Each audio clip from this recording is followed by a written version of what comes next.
તમિલનાડુમાં સત્તા પરિવર્તન થયું છે। તમિલનાડુમાં સુપરસ્ટાર વિજયની પાર્ટીનો ભવ્ય વિજય। તમિલનાડુમાં કોઈને સ્પષ્ટ બહુમતી નથી। તમિલનાડુમાં ડીએમકેને માત્ર 53 બેઠક સાથે સફાયો। તમિલનાડુમાં એડીએમકેને 63 બેઠક, એટલે તમિલનાડુમાં વિજય થાલાપતિ થાલા સાબિત થયા છે અને સત્તા પરિવર્તન થયું છે। સુપરસ્ટાર વિજય 2024માં તો હજુ પાર્ટી બનાવી છે, 2024માં પાર્ટી બનાવીને 2026માં 100 કરતાં વધારે બેઠક વિજયની પાર્ટીને મળી છે। તમિલનાડુમાં આ જ ફેક્ટર રહ્યું છે। નોર્મલી જ્યારે કોઈ પણ સુપરસ્ટાર ચૂંટણીના માહોલમાં ઉતરે છે તો એની પાર્ટીને સારો પ્રતિસાદ મળે છે, પણ આ તો વિજયે પણ મને લાગે એક્સપેક્ટ નહીં કર્યું હોય કે આટલો બધો પ્રતિસાદ મળશે। તમિલનાડુનો વિજયને 3-4 ફેક્ટર કહી દઉં તમને। ફેક્ટર એ છે કે આ તમિલનાડુની સરકાર 10 વર્ષ પહેલાં જ આ ચેન્જીસ કરવા માગતી। દર વર્ષે 5 વર્ષે સત્તા બદલાતી હતી, પણ એઆઈડીએમકેની સત્તા 10 વર્ષ રહી। એના પછી 10 વર્ષે સત્તાથી કંટાળીને ડીએમકે તરફ ગઈ।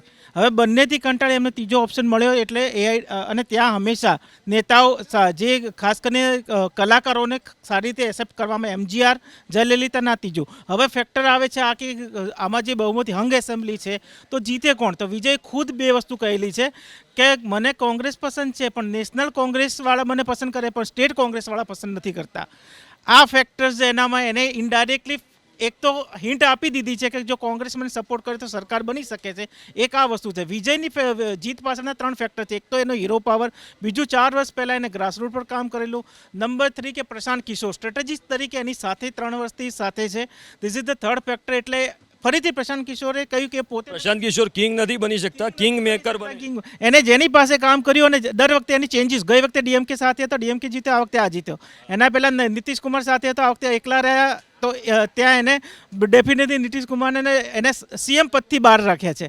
એવી જ રીતે પહેલાં વાયએસઆરસીપી સાથે હતા અને પછી વિરોધમાં ટીડીપી સાથે હતો તો ટીડીપી જીતી છે। એટલે પ્રશાંત કિશોર કિંગ મેકર તો છે, એ આમાં કહેવું પડે। અને આ એક તરફ વિજય પોતે જ સિમ્બોલ કહી દીધો છે કે હું કઈ તરફ જવા માગું છું।